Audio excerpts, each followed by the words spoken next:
প্রচণ্ড গরমের দুপুরে খাওয়ার জন্য একটা বিশেষ থালি আপনাদের জন্য এনেছি। পশ্চিমবঙ্গের সমুদ্র উপকূলবর্তী মানুষজনের কাছে খুব প্রিয় থালি এটাকে বালুমাটির থালি বলা যায়। তাই নমস্কার, আমি শ্রীপর্ণা, অমৃতকুম্ভ চ্যানেলে আপনাদের সবাইকে স্বাগত জানিয়ে আজকের থালিটি শুরু করছি। থালিতে থাকছে বড়ি আর কাঁচা লঙ্কা দিয়ে আলু মাখা, যেটা টকের সাথে খেতে খুবই ভালো লাগবে। সব টকের রেসিপিতেই আমি বলি আলু সেদ্ধ দিয়ে টকটা খেতে ভালো লাগে, তাই গরমের দুপুরে টকের সাথে আছে আলু সেদ্ধ। ভাতে আছে কুমড়ো ভাজা, আলু সেদ্ধ, আমচুর দিয়ে সাদা মাছের টক, আমার দিদার রেসিপি ঢ্যাঁড়স ম্যাড্রাসি, আর কাঁচা পেঁয়াজ কাঁচা লঙ্কা তো গরমে রাখতেই হবে।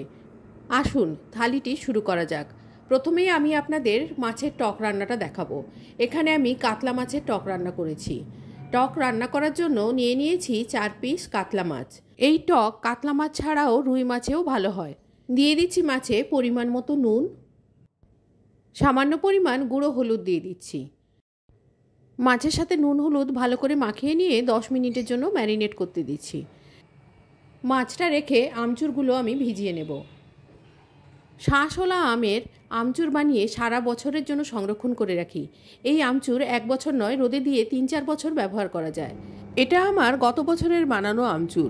এটা একটা বিশেষ পদ্ধতিতে বানাতে হয়। এই রেসিপির লিঙ্ক ডেসক্রিপশান বক্সে দেওয়া থাকবে, ওখান থেকে আপনারা পেয়ে যাবেন। আমচুরের বয়াম থেকে 3টে আমচুর আমি বের করে নিলাম। এই 3টে আমচুর ভিজিয়ে রাখতে হবে। আমচুরে প্রচুর নুন থাকে, তাই প্রথমে অল্প পরিমাণ জল দিয়ে নুনগুলো ধুয়ে দেব। আমচুরটা হাত দিয়ে ঘষে ধুয়ে দিলে ওপরের নুনগুলো চলে যাবে, তাই আমচুরটা ধুয়ে নিয়ে আবার জল দিয়ে ভিজিয়ে রেখে দিচ্ছি মিনিট 10-এর জন্য। 10 থেকে 15 মিনিট ভেজালেই আমচুরের ছালগুলো নরম হয়ে যাবে, তখন এর কাতগুলো পাওয়া যাবে। এদিকে মাছগুলো ম্যারিনেট করা আছে। মাছগুলো ভাজতে ভাজতে যখন টকটা রান্নার সময় হবে, ততক্ষণে এই আমচুরগুলো ভিজে যাবে। টকে আমচুরের ব্যবহারের সময় আর পদ্ধতি নিয়ে পরে আসছি। এখন মাছগুলো আমি ভেজে নেব। মাছ ভাজার জন্য মিডিয়াম ফ্লেমে গ্যাসে একটা কড়াই বসিয়ে দিয়েছি। দিয়ে দিচ্ছি এর মধ্যে সর্ষের তেল। তেলটা খুব ভালো করে গরম করে নিতে হবে। তেল গরম হয়ে যখন তেল থেকে ধোঁয়া ছাড়বে, তখন দিয়ে দেব এক এক করে নুন হলুদ মাখানো মাছগুলো। এক পাশ ভাজা হয়ে গেলে উল্টে দেব অপর পাশ ভাজার জন্য। আর যেহেতু আমি এগুলো ফ্ল্যাট কড়াই ভাজছি, তাই 4-5 বার উল্টে পাল্টে সব দিকগুলো আমাকে ভালো করে ভেজে নিতে হবে। যদি গভীর কড়াই ডুবো তেলে ভাজতাম, তাহলে এতবার করে উল্টানোর প্রয়োজন হতো না। ডুবো তেলে মাছ ভাজলে মাছ ভাজার তেলটা তুলে রাখতে হতো। শ্যালো ফ্রাই করছি, তাই বারে বারে উল্টাতে হলেও মাছে তেলটা অনেকটাই কম লাগে। তাই আমি এই শ্যালো ফ্রাই করে 4-5 বার করে উল্টে নিয়েছি। সব কটা দিক উল্টে পাল্টে ভেজে লাল লাল করে তুলে নিচ্ছি। মাছগুলো ভাজা হতে হতে আমচুরগুলো ভিজে গেছে। এবারে আমচুরগুলোকে হাত দিয়ে ভালো করে কচলে কাতটা বের করে নেব। আমচুরের আঁটি থেকে শাঁসগুলোকে ছাড়িয়ে নিতে হবে। এদিকে মাছগুলো ভাজা হয়ে যাওয়ার পর মাছগুলো তুলে রেখে ওই কড়াইতেই খুব সামান্য পরিমাণ সর্ষের তেল দিয়ে দিলাম। টক রান্না করতে বেশি তেল লাগে না, অল্প তেলেই রান্নাটা হয়ে যায়। তেলটা গরম হলে 1/2 চামচ কালো সর্ষে দিয়ে দিলাম। 1/2 চামচের একটু বেশি মৌরি দিয়ে দিলাম। একটা শুকনো লঙ্কা দিয়ে দিচ্ছি। এবারে তেলের মধ্যে নাড়াচাড়া করে ফোড়নটা ভেজে নেব। ফোড়ন ভাজা হয়ে সর্ষে যখন ফাটা শুরু হবে, তখন দিয়ে দেবো এর মধ্যে আমচুর গোলা জলটা। দেখুন আমচুরের কাতটা কতটা বেরিয়েছে। এইভাবে আমচুরটাকে ভালো করে কচলে নিয়েছি। আর এদিকে সর্ষেটাও ফুটফুট করে ফাটতে শুরু করেছে। এই সময়েই জলটা দিয়ে দিতে হবে। এই 1 বাটি আমচুর গোলা জল দেওয়ার পর আরও বেশ কিছুটা জল এর মধ্যে দিয়ে দিচ্ছি, কেননা আমচুর জলের মধ্যে 3-4 মিনিট ফোটাতে হবে। আর এছাড়া টকের যে জুসটা থাকবে, সেটা ভাত খাওয়ার সময় যখন চুমুক দিয়ে খাবেন, যেন মনে হবে ঠিক যেন অমৃত খাচ্ছেন।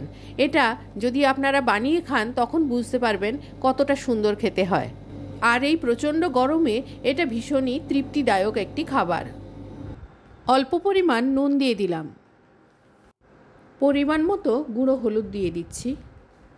নুনটা কমই দিলাম, এটা পরে অ্যাডজাস্ট করে নেওয়া যাবে।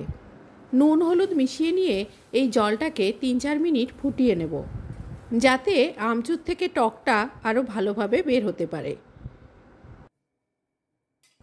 মিনিট 3-4 ভালোভাবে ফুটিয়ে নেওয়ার পর ভেজে রাখা মাছগুলো এক এক করে এর মধ্যে দিয়ে দিচ্ছি। যেহেতু জলটা আমচুরের সাথে ফোটাতে হবে, তাই জলের পরিমাণটা প্রথমে বেশিই দিতে হয়। মাছগুলো ভালো করেই ভাজা আছে, তাই টকের মধ্যে মাছগুলো 2-3 মিনিট ফুটিয়ে নেব।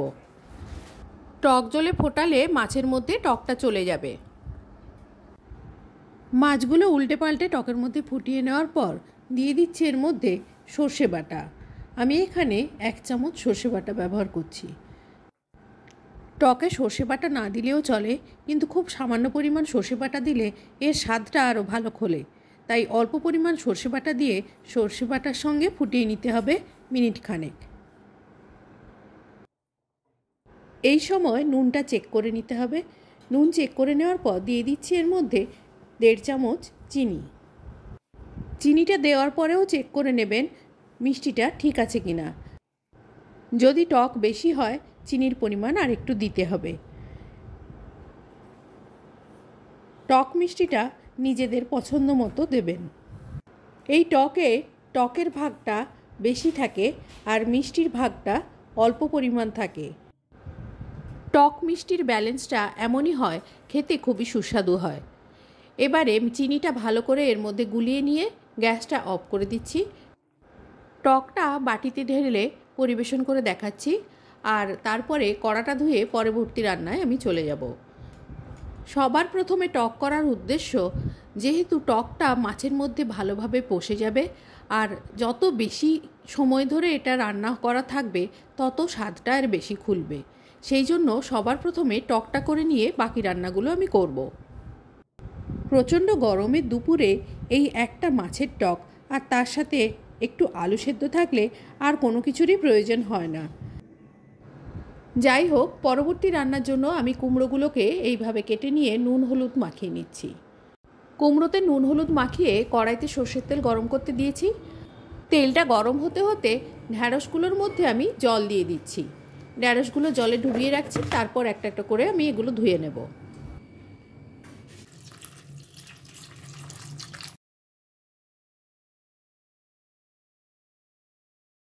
ঢ্যাঁড়সটা জলে ডুবিয়ে রাখলাম, আর এদিকে তেলটাও গরম হয়ে গেছে।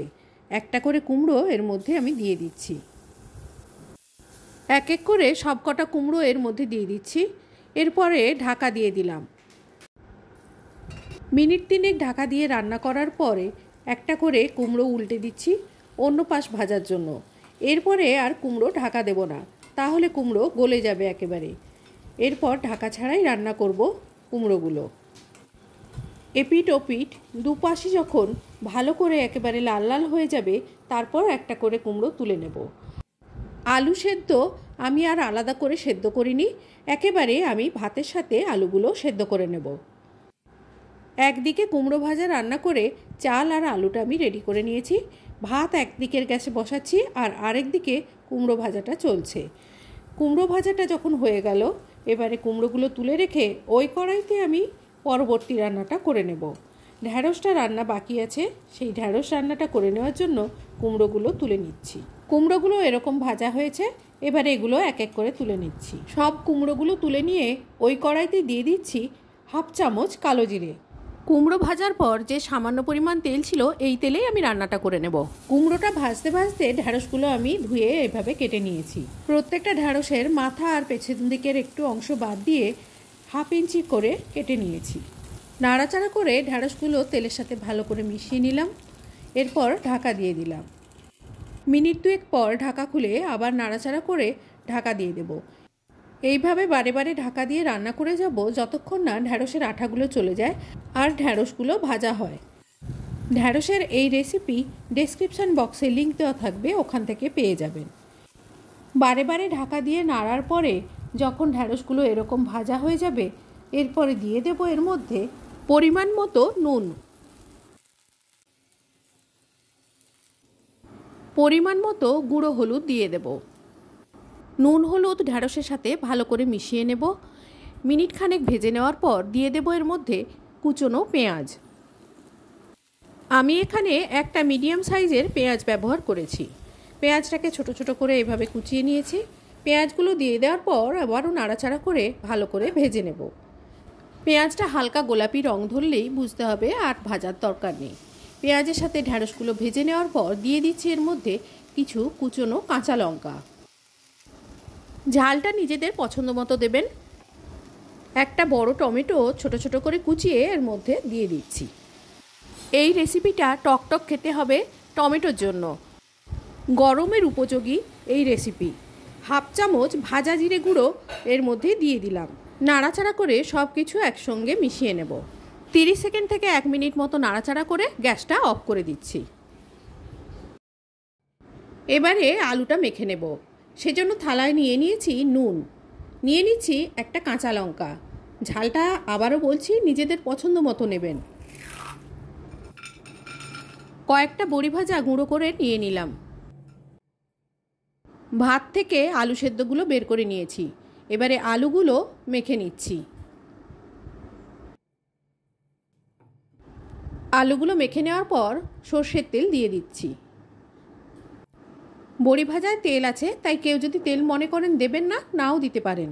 এবারে সব কিছু একসাথে নিয়ে ভালো করে মেখে নিচ্ছি। কাঁচা লঙ্কাটাও মুলে নিচ্ছি। লঙ্কাগুলো প্রচণ্ড ঝাল, তাই আমি একটা লঙ্কা ব্যবহার করেছি। আর তাছাড়া ঝাল আমি বেশি খেতে পারি না। আলুটা মেখে নেওয়ার পর ভাতের থালাটা সাজিয়ে নিচ্ছি। ভাত নিয়েছি, সঙ্গে একটা গোটা কাঁচা পেঁয়াজ 2 ফালি করে নিয়েছি। পেঁয়াজে কামড়টা দিয়ে খেতেই বেশি ভালো লাগে। লঙ্কা নিয়েছি, কাঁচা লঙ্কা, কুমড়ো ভাজা আর ঢ্যাঁড়সের ম্যাড্রাসি নিয়ে নিলাম। এবারে মাছের টকটা আমি বেড়ে নেব। প্রথমে মাছ নিয়েছি আর নিচ্ছি এর সাথে আমচুর। আমচুরটা মুলে খেতে বেশ ভালোই লাগে। আর বাটি ভর্তি করে ঝোল নিয়ে নিচ্ছি। এই টকটা চুমুক দিয়ে খেতে অপূর্ব লাগে। আমি মুখে বললে বুঝতে পারবেন না। যতদিন না নিজেরা এটা বানিয়ে খাবেন ঠিক একইভাবে, ততদিন আপনারা এর স্বাদটা বুঝে উঠতে পারবেন না। তাই শুধু দেখলে হবে না, এটা নিজেরা বানিয়ে খান, ঠিক একইভাবে বানাবেন, তাহলে বুঝতে পারবেন এটা খেতে ঠিক কতটা ভালো হয়। তাই দেরি না করে ঝটপট এই গরমকালে বানিয়ে ফেলুন এই সুস্বাদু মাছের টক। আলু সেদ্ধের পরিমাণটা অনেকটা ছিল, তাই অর্ধেকটা আলু নিয়ে গোল্লা পাকিয়ে খেতে বসে গেলাম। আজ এই পর্যন্ত। সবাই ভালো থাকবেন, সুস্থ থাকবেন, আনন্দে কাটাবেন। বাংলার বালুমাটির থালি কেমন লাগলো জানাবেন। ভিডিওটি শেষ পর্যন্ত দেখার জন্য ধন্যবাদ।